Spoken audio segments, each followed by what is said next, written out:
बिस्मिल्लाहिर्रहमानिर्रहीम। अस्सलाम वालेकुम डियर स्टूडेंट्स, हमने अपना कोर्स इलेक्ट्रोडायनेमिक्स का स्टार्ट किया है, जिसमें हम आज चैप्टर नंबर 1 डिस्कस करने वाले हैं, which is your electrostatics chapter. Okay, first पे हमारा टॉपिक यहाँ पे आता है इलेक्ट्रिक डायपोल। सो एक डायपोल क्या होता है? दो ऑपोजिट चार्जेस को हम जब सेपरेट करते हैं किसी डिस्टेंस से, सपोज कर लेते हैं वो डिस्टेंस L है, तो हमें वो दो ऑपोजिट चार्जेस का देते हैं, एक डायपोल देते हैं। सो इसकी डेफिनेशन भी इधर यहाँ पे ऐसे की गई है, two equal and opposite charges separated by a small distance form an electric dipole. Okay, अगर आप फिगर 1.1 देखें, हमारी यहाँ पे स्क्रीन पे आपको शो हो रही है, तो इधर हमने एक नेगेटिव चार्ज लिया है, एक पॉजिटिव चार्ज लिया। इसको हमने सेपरेट किया है दोनों चार्जेस को डिस्टेंस L से। ओके, सो दो ऑपोजिट चार्जेस यहाँ पे क्या बना रहे हैं? एक इलेक्ट्रिक डायपोल बना रहे हैं। ओके, सो डायपोल मोमेंट को हम कैसे डिफाइन कर सकते हैं with respect to that dipole? अगर हम सपोज कर लें कि जो दो ऑपोजिट चार्जेस हैं उनका मैग्नीट्यूड क्या है, वो सेम है। ठीक है, तो मैं कह सकती हूँ कि हर जो चार्ज है उसकी मैग्नीट्यूड क्या है? Q है। ठीक है, और अगर जो डिस्टेंस है दो ऑपोजिट चार्ज के दरमियान वो डिस्टेंस L है, तो हम अपने डायपोल मूवमेंट को डिफाइन कर सकते हैं P is equal to Q multiply by distance between both of these charges. Okay, so dipole movement को अगर आप डिफाइन करना चाहो तो कैसे करोगे? The product of charge of each dipole multiply by the distance between both of these charges. Okay, so guys आपने पढ़ा होगा कि इलेक्ट्रिक फील्ड इंटेंसिटी क्या होती है। आपने अपने सेकंड ईयर के कोर्स में आई होप सो ये पढ़ा है कि इलेक्ट्रिक फील्ड इंटेंसिटी होती क्या है? Force per unit charge. और फोर्स भी कौन सी? Electric force. इलेक्ट्रिक फोर्स आप कह सकते हो या कूलम फोर्स कह सकते हो। अब कूलम फोर्स हमारे पास क्या होती थी कि दो चार्जेस के दरमियान जो लगने वाली फोर्सेस थी वो उसके डायरेक्टली प्रोपोर्शनल होती थी उनके product of charge of each magnitude and inversely proportional to the square of the distance between both of these charges. Okay, so अगर हम इलेक्ट्रोस्टैटिक फोर्स को डिवाइड कर देते थे पर यूनिट चार्ज से, तो हमारे पास जो इलेक्ट्रिक फील्ड इंटेंसिटी की वैल्यू आती थी वो आती थी 1/4 pi epsilon naught Q over R square R unit vector इन वेक्टोरियल फॉर्म। ओके, अब आपको पता है यूनिट वेक्टर क्या होता है? यूनिट वेक्टर होता है वेक्टर ओवर वेक्टर मैग्नीट्यूड। अगर मैं इस यूनिट वेक्टर की जगह पे क्या लिख दूँ? आर यूनिट वेक्टर की जगह पे क्या लिख दूँ? Simply R vector divided by are का मैग्नीट्यूड। तो हमारे पास जो इक्वेशन आएगी वो आएगी Q over 4 pi epsilon naught R vector divided by are का क्यूब। ठीक है, सिमिलरली इलेक्ट्रिक पोटेंशियल को हम कैसे डिफाइन करते आए हैं? सपोज कर लेते हैं कि हमने किसी पॉइंट पे इलेक्ट्रिक पोटेंशियल फाइंड करना है। ठीक है, तो हम कैसे उसे डिफाइन करेंगे? V is equal to 1/4 pi epsilon naught Q over R। Okay, ये आपने टर्म्स जो हैं अपने सेकेंड ईयर के कोर्स में ऑलरेडी पढ़ी हुई हैं, तो मैं इसको दोबारा रिवाइज नहीं करवा रही। Okay, so electric field intensity due to dipole. हमारा जो मेजर टॉपिक है आज का वो क्या था? Electric field intensity due to a dipole. ठीक है, अब हमने इलेक्ट्रिक फील्ड इंटेंसिटी फाइंड करनी है किसकी बिना पे? डायपोल की बिना पे। ओके, अब वो कोई स्पेसिफिक पॉइंट भी हो सकता है जहाँ पे हम इलेक्ट्रिक फील्ड इंटेंसिटी फाइंड करना चाह रहे हो with respect to the dipole. Okay, अब डायपोल क्या है?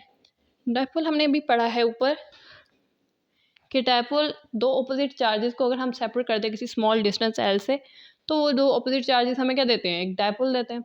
ओके, सो यहाँ पे हमने गाइस अपनी फिगर 1.1 में जो है दो ऑपोजिट चार्जेस ले लिए हैं, एक -Q है, दूसरा Q है, और इनका जो ओरिजिन से डिस्टेंस है या पोजीशन वेक्टर है उसको हमने ड्रा कर लिया है by head to tail rule से। ओके, जो हमारा -Q चार्ज है वो है पोजीशन R' वेक्टर पे पड़ा हुआ है, और जो हमारा +Q चार्ज है वो पड़ा हुआ है with respect to origin R' plus L vector की पोजीशन पे। ठीक है, आपको पता है पोजीशन वेक्टर क्या होता है?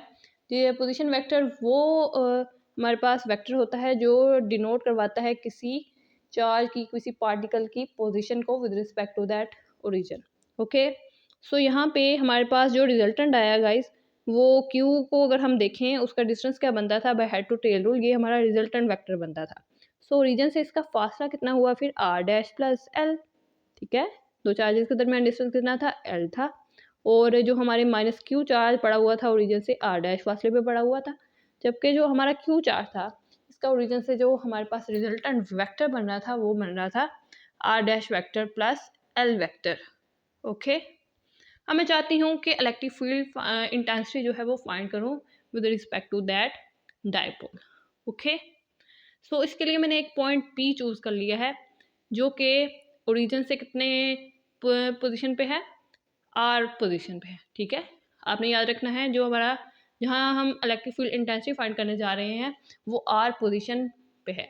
ओके, जबकि हमारा minus Q charge R dash position पे है। ओके, सिमिलरली गाइज अब मैं इसका रिजल्टेंट जो है वो ले लेती हूँ। वो हमारे पास आएगा पी से माइनस क्यू तक का जो हमारे पास वेक्टर बन रहा है वो है are minus are dash. Okay, इतना समझ आया सबको? ओके, सो अब हमारा पर्पस क्या है, इलेक्ट्रिक फील्ड इंटेंसिटी फाइंड करना at point charge Q and at point charge minus Q. Okay, so हमने क्या किया, पहले फाइंड कर ली electric field intensity at point charge plus Q के ऊपर। वो हमारे पास क्या आएगी गाइज, अपने ऊपर वाली इक्वेशन को रिमेंबर कर लेना है, Q over 4πε0 r vector divided by are का क्यूब। हम वेक्टोरियल फॉर्म की बात कर रहे हैं तो हम अब कौन सी इक्वेशन लिखेंगे, Q over 4πε0 r vector over r की पावर क्यूब। ओके, अब अगर आप देखें कि हमारा जो पी पॉइंट है और क्यू है, हम तो जा रहे हैं कि इलेक्ट्रिक फील्ड इंटेंसिटी फाइंड करना पी पॉइंट पे, और चाहिए भी हमें किस चार्ज की, पॉजिटिव चार्ज की। सो अगर आप देखें कि हमारे पास जो इसकी पोजीशन बन रही है, जो इसका फासला बन रहा है पी पॉइंट से, वो कैसे आएगा, R minus are dash plus L. Okay, R minus are dash plus L, यही आएगा ना, जो हमारे प्लस क्यू चार्ज और पी पॉइंट के दरमियान जो डिफरेंस आ रहा है डिस्टेंस का, वो कितना है, are minus are dash minus L. Okay okay, और हमने अब इसे डिवाइड कर दिया है are minus are dash minus l के मैग्नीट्यूड से, एल के क्यूब के मैग्नीट्यूड से, with under consideration of the equation number 1, जो आपने ऊपर इलेक्ट्रिक फील्ड इंटेंसिटी की इक्वेशन निकाली थी, Q over 4πε0 r vector divide by r cube, उसके रिस्पेक्ट से ही हमने इलेक्ट्रिक फील्ड इंटेंसिटी फाइंड कर ली है एट क्यू चार्ज। अब हमने इलेक्ट्रिक फील्ड इंटेंसिटी फाइंड करनी है एट माइनस क्यू चार्ज। अब इसके लिए गाइस हमारे पास जो डिस्टेंस आएगा वो क्या आएगा, R minus are dash.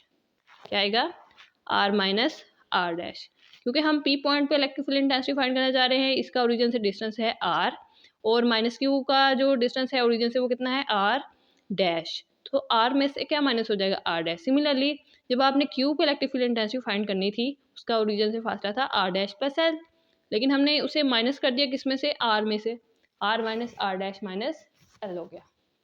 I hope so आपको डिस्टेंस की क्लेरिफिकेशन होगी, या हमारे जो वेक्टर है उसकी जो डिस्टेंस है with respect to that point in which we find the electric field intensity and the charges. Okay, so अब हमें तो चाहिए थी इलेक्ट्रिक फील्ड इंटेंसिटी बहुत हो चार्जेस की, जो कि डायपोल की वजह से हमारे पास आनी चाहिए थी।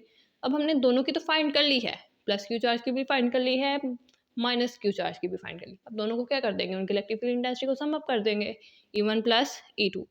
ओके, सो हमने यही काम किया, जो फैक्टर कॉमन आ रहा था उसको बाहर ले लेंगे।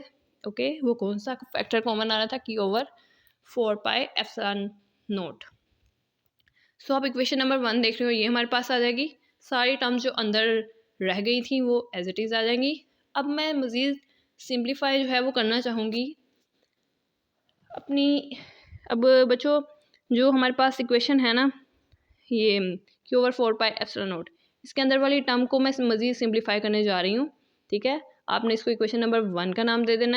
यहाँ पे इक्वेशन है, हमने अपनी इस इक्वेशन को क्या कर लेना है, सिंप्लीफाई कर लेना है, जस्ट इतनी सी टर्म को। बाद में जब इसकी वैल्यू जो है वो फाइंड आउट हो गई तो आपने दोबारा 1.1 इक्वेशन में इसको पुट कर देना है ला के। Okay, so I hope so इसकी आपको समझ आ गई होगी। सो मैंने क्या किया, इस इक्वेशन को बाहर लिख लिया, 1 over R minus are dash minus L की पावर क्यूब। ओके, अब ये मैग्नीट्यूड में था, मैग्नीट्यूड में होता क्या है, उसकी पावर को हम उसके क्यूब क्या कहते हैं, इसके रूट में लिखते हैं। ठीक है, तो वो कैसे आएगी, R minus are dash minus L square minus 3/2। Okay, इसकी समझ आई है आपको? आपको पता है ना, जब भी हम कोई चीज़ मैग्नीट्यूड में लिखते हैं वो क्या होती है, अंदर वाली टर्म का स्क्वायर होती है और बाहर हम स्क्वायर रूट लेते हैं। तो सेम यही काम यहाँ पे हुआ है। हमारे पास ये मैग्नीट्यूड थी बच्चों, ठीक है, नीचे थी, ऊपर जाके क्या हो गई, नेगेटिव होगी, ठीक है। सो एक मिनट में इसको ज़रा ख़त्म कर दूँ यहाँ से, ये आपको मे बी डिस्टर्ब कर रहा। सो गाइज यहाँ पे अगर आप देखें कि हमारे पास इक्वेशन क्या आ गई, R minus are dash minus L का स्क्वायर ओवर होल का -3/2 बार। अब इसका स्क्वायर है तो मैंने दोनों को सेपरेट करके लिख सकती हूँ कि R minus are dash minus L को 2 दफ़ा मैं लिख सकती हूँ मल्टीप्लाई डॉट के फॉर्म में, ठीक है। इन दोनों के दरमियान क्या हो रहा है, डॉट प्रोडक्ट हो रहा है, are minus are dash minus L dot R minus are dash minus L, okay. और होल की पावर कितनी थी, -3/2, ओके। अब इसको हम मज़ीद सिंप्लीफाई कर लेंगे। जैसे आपने a minus B whole square का फार्मूला क्या पढ़ा हुआ है, A square plus B square minus 2ab, उसी की रिस्पेक्ट से आपने क्या किया, यहाँ पे इसको फर्दर सिंप्लीफाई कर लिया, R minus are dash whole square -2 are minus are dash dot L, okay, plus L square. अच्छा, एक बात यहाँ पे याद रखनी है, ये हमारे पास मैग्नीट्यूड्स हैं, ठीक है। ये एल स्क्वायर और R minus are dash square जो हैं, ये दोनों क्या हैं, मैग्नीट्यूड्स हैं। जबकि हमारे minus are dash dot L आपस में क्या हो रही हैं, ये इन दो वेक्टर्स जो हैं आपस में मल्टीप्लाई हो रहे हैं, ठीक है। ये सेम जो है वो मैग्नीट्यूड के नहीं थे, आप कह सकते हो सेल्फ प्रोडक्ट तो नहीं हो रहा था, इसलिए ये हमने वेक्टोरियल फॉर्म में ही रहने दिए हैं, ओके। जबकि बाकी जो थे एल डॉट एल होके सेल्फ प्रोडक्ट क्या होता है डॉट में, वो स्क्वायर हो जाता है, ठीक है। तो ये बात याद रखनी है आपने। अब हमने क्या किया, कॉमन ले लिया है आर माइनस आर डैश के स्क्वायर को बाहर, ठीक है। तो साथ में उसकी पावर भी बाहर आ जानी थी गाइज, जो कि कितनी थी, -3/2। 2 से 2 कैंसिल हो गया तो पीछे बाहर पावर कितनी रहेगी, -3। अंदर क्या आ गया, 1 -2 are minus are dash dot dot L divided by R minus are dash का स्क्वायर।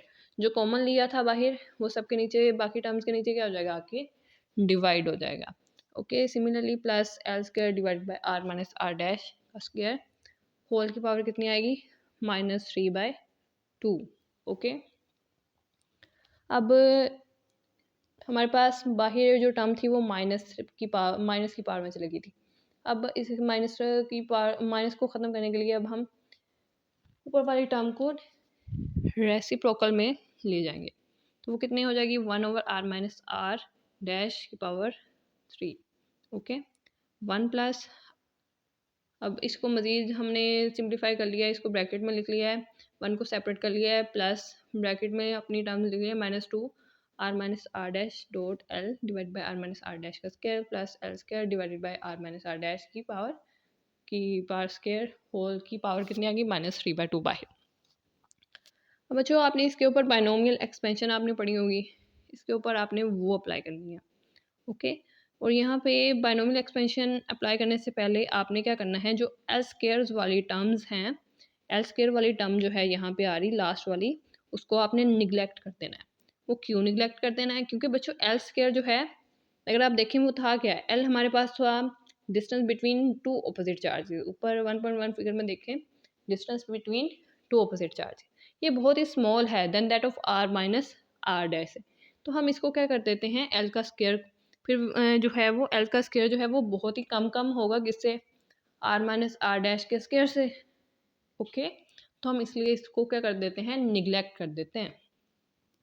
सो लास्ट वाली हमारी जो टर्म है निगलेक्ट हो गई। सो हम बाइनोमियल एक्सपेंशन जो है वो अपनी रिमेनिंग टर्म के ऊपर क्या कर देंगे, अप्लाई कर देंगे। बाइनोमियल एक्सपेंशन हमारे पास क्या होती है, अगर मैं आपको इधर लिख के दिखाऊं, वो बच्चों हमारे पास होती है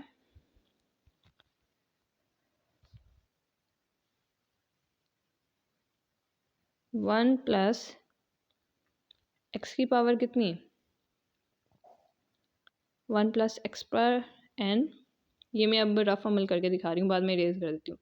1 प्लस एन ऑफ एक्स, हमें जस्ट इतनी टर्म से गर्ज है, आगे आती है N into N minus 1 divided by 2 का फैक्टोरियल, मल्टीप्लाई होता है साथ एक्स की पावर स्क्वायर एंड फर्दर ये टर्म्स जो हैं आगे चलती रहती हैं सोन। ठीक है, याद रहेगा। अब 1 तो हमारे पास है गाइज। अब n क्या है, n हमारे पास है इसकी बाहर वाली पार, वो कितनी है -3/2 है। ठीक है, माइनस माइनस यहाँ पे क्या हो जाएंगे, प्लस हो जाएंगे, 3/2 इधर आया। ठीक है, 3/2 इधर आ गया गाइज। मल्टीप्लाई हुआ है ये 2, बाकी रिमेनिंग जो टर्म आ गई थी वो एज इट इज़ लिख देंगे। ठीक है, यानी कि ये जो हमारे पास इतनी टर्म है ना यहाँ पे, ये x के तौर पे एक्ट कर रही है, जबकि ये एल स्क्वायर वाली टर्म को हमने क्या कर दिया था, निगलेक्ट कर दिया था। क्या कर दिया था, निगलेक्ट कर दिया था। अब मैं इसको साफ कर देती हूँ सारे को, दोबारा एक दफ़ा बता दूँ आपको। एक मिनट, इसको पहले इरेज कर देती हूँ मैं, बहुत कचरा कर दिया मैंने।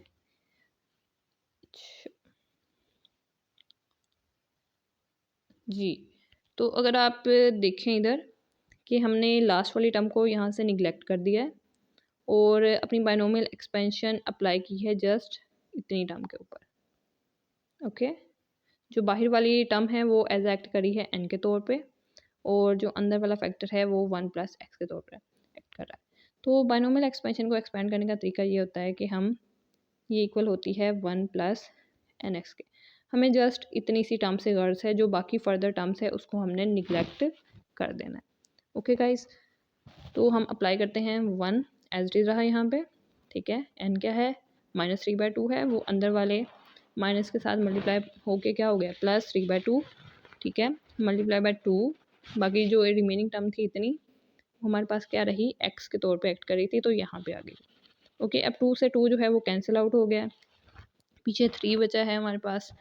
रिमेनिंग टर्म हम लिख लेंगे नीचे, 1/r - r डैश होल की power cube plus 3 × r - r dash, ये वेक्टर है, वेक्टर में है, dot l vector divide bye r - r dash की पावर 5 एंड सो ऑन। जो रिमेनिंग आगे फर्दर टर्म्स आएंगी ना बाइनोमियल एक्सपेंशन में, वो एल स्क्वायर की पावर में चली जाएगी, यानी कि हायर टर्म्स ऑफ एल बन जाएंगी। सो आपने क्या कर देनी है, निगलेक्ट कर देनी है। ओके ओके जी, तो अब आगे चलते हैं। तो हमारे पास अब ये इक्वेशन जो है सिंप्लीफाई होके आ गई है। अब आपने क्या करना है, आपका काम ये है कि इसको आपने पुट कर देना है किसमें, अपनी इक्वेशन नंबर 1.1 में इसको पुट कर देना है। ये वाली आपने अपनी इस इक्वेशन में ला के इसको दोबारा क्या कर देना है, पुट कर देना है। सो हम इसको पुट कर देते हैं। हाँ जी, जब हमने इसको दोबारा इसमें पुट कर दिया तो हमारे पास इक्वेशन बनी है q/4πε0 1/r - r dash whole की power cube plus 3r - r dash dot l divide by r - r dash power 5 and so on. Multiply हो रही थी ये ऊपर, देखें, देखते जाए ना।